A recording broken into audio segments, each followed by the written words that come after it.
Good day. Today I shall evaluate this integral using partial fractions. And how does that work? Well, if we take a look at the denominator here, x squared plus x minus 2, we can actually factor this. We can factor it into x plus 2 times x minus 1. If you, by the way, need a review on factoring, you can always visit our website. We have tons of videos on that. And what this means is that actually I can rewrite 2x plus 1 over x squared plus x minus 2 into something like x plus 2 plus something else over x minus 1. I'll call this a and I'll call that b. Okay? So if we're able to rewrite that fraction as this, it's going to be awfully easy to differentiate, or rather, sorry, to take the integral of. So let's do that. How can we figure that out though? Well, I'm gonna get started by just factoring this again, so I'll just rewrite it as x plus 2 times x minus 1 over 2x plus 1, and over here I can actually find the common denominator, which of course would be just x plus 2 times x minus 1. And in order to combine them, of course, I would have needed to multiply the first fraction by x minus 1 over x minus 1. So I get a times x minus 1. And the second fraction, I would have needed to multiply by x plus 2 over x plus 2. Look at that. So now let's expand this.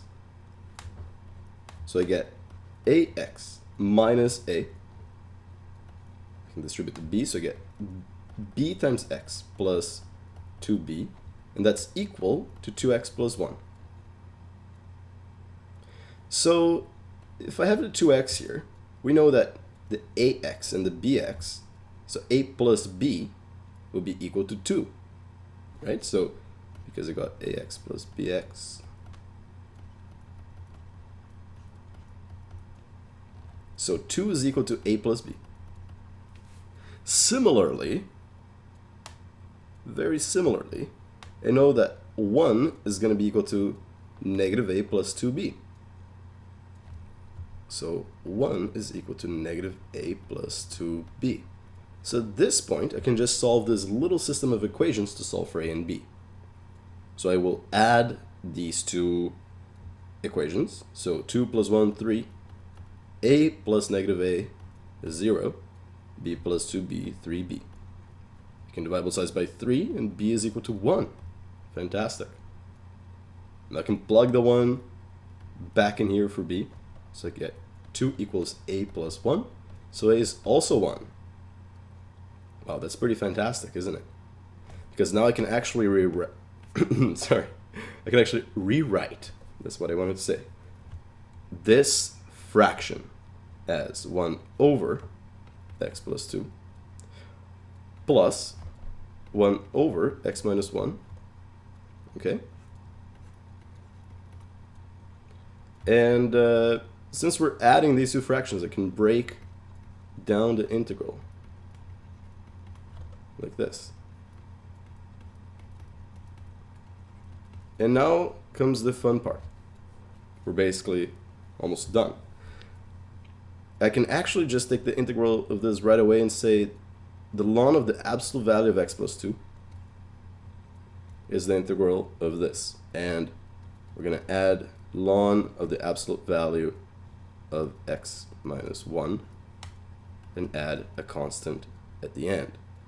And why is this again? Well, because remember that if I have the ln of x and I take the derivative of that, that's 1 over x. Right? So it follows that if we have something like 1 over x plus 2, the integral of it would be just the ln, important to take the absolute value of x plus 2. So that's it.